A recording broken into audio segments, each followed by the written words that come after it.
One of the most terrifying days of my life started just like any other. I had just gotten to history class and was pulling my textbooks out of my backpack. I had barely cracked open my book when a voice came through on the intercom. It was Mr. Darcy, the school principal. He told us that the entire school was on lockdown and that we needed to barricade ourselves in our classrooms. I could easily tell, through the fear in his voice, that this was not a drill. All of us looked at each other in silence and shock for a moment before we jumped into action. Our teacher, Mr. McGregor, raced to the door and locked it. My friend Ella turned off the lights. A few of the boys worked together to push desks and chairs in front of the classroom door so no one could get in. When we were done, we huddled in the back of the room, crouched on the floor. We were all terrified. We had no idea who was out there or if they wanted to kill us. I texted a few of my friends in other classrooms to see if they were okay. No one had any updates about what was going on. Then Mr. Darcy got a shocking message from one of the receptionists in the front office. He explained to us that 2 convicts had escaped the local prison and had entered the school to hide. They were in prison for some pretty horrific crimes, so there was no telling what they may do. Worst of all, they were both armed with a knife. We were all afraid for our lives. All we could do was remain as quiet as we could and pray that we would make it home today unharmed. The minutes ticked by and still nothing happened. Then, to our complete horror, we heard screaming from the hallway. It was a girl's voice that I didn't recognize. She was pleading with somebody and begging them to let her go. I wanted to cover my ears, afraid of what I might hear next. Then there was a loud bang, and then silence. About 30 minutes later, Mr. Darcy came back on the intercom to tell everyone that the school had been secured and it was safe to leave the school and head home. Lots of parents had already found out about the situation and were in the parking lot waiting to pick up their kids.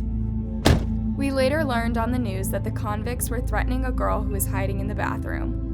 When the SWAT team caught up with them, one of the convicts dropped his weapon and backed away from the girl, but the other refused.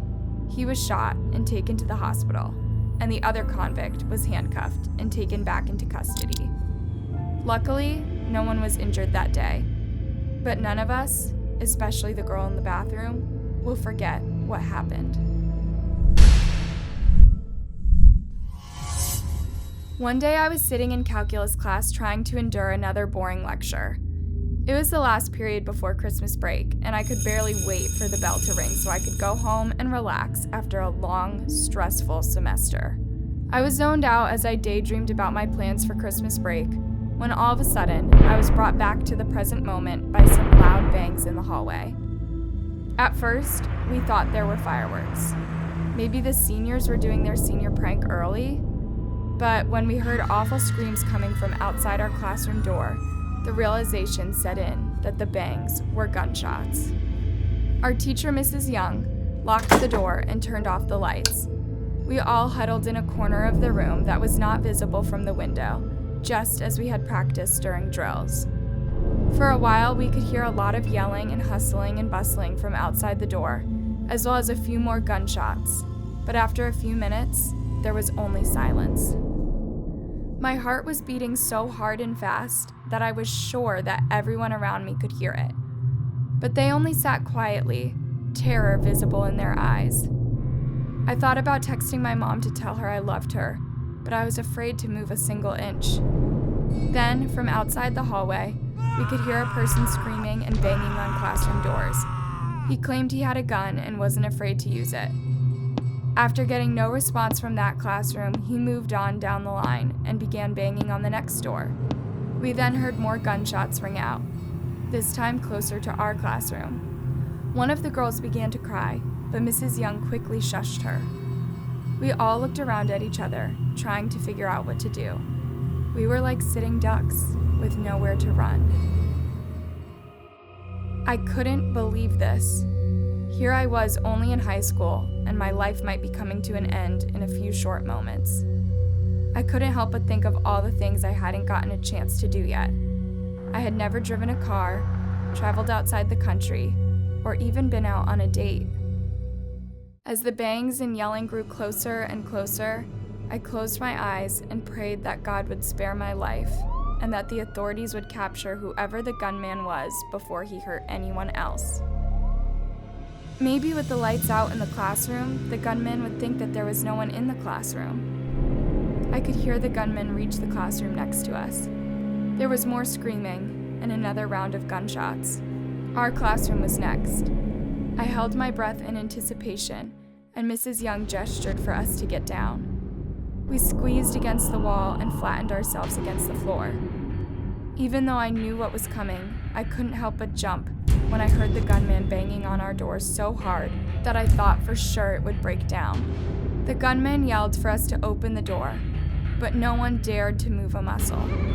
He let out a repulsive laugh, and all of a sudden I recognized the voice. It was a kid named Toby. I had a few classes with him throughout the years. He was a pretty quiet kid who sometimes got made fun of for his weight.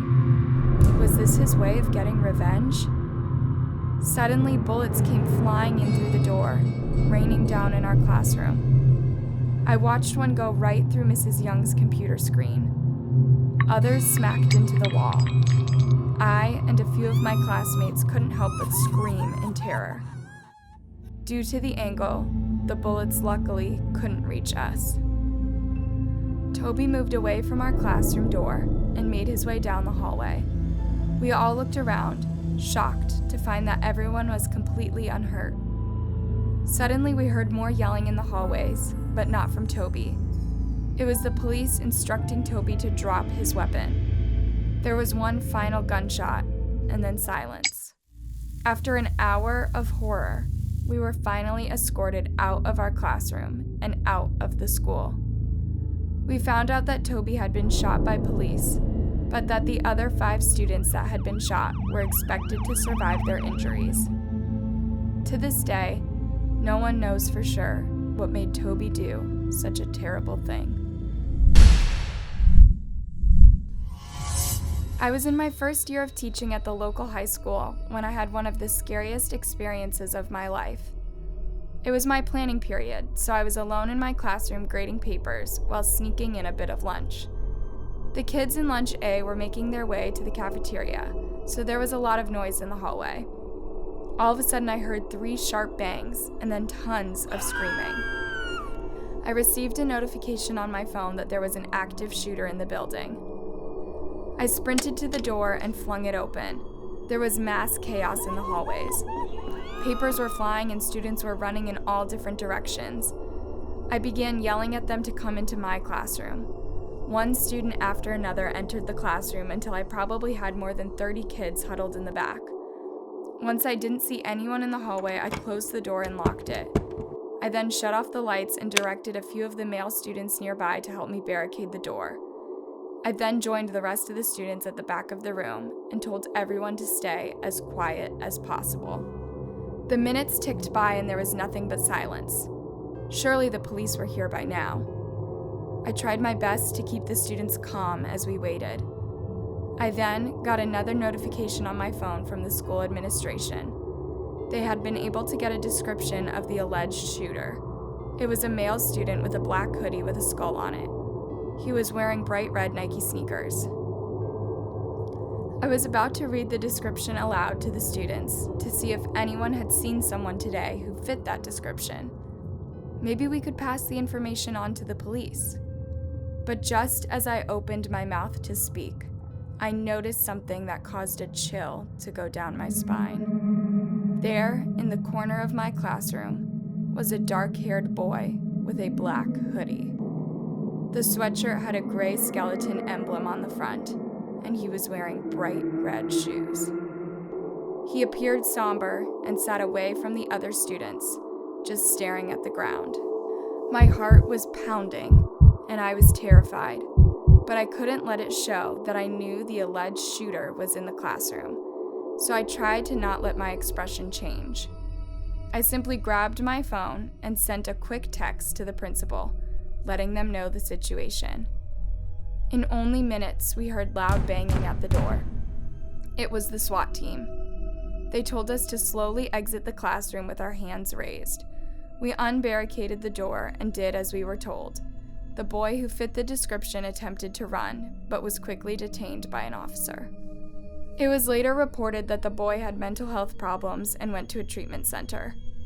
Luckily, the 3 shots he fired didn't make contact with anyone. I still think about the shooter and hope that he got the help he needed. Have you ever been in a situation like this? Drop a comment and don't forget to like and subscribe for more terrifying tales. Sleep tight.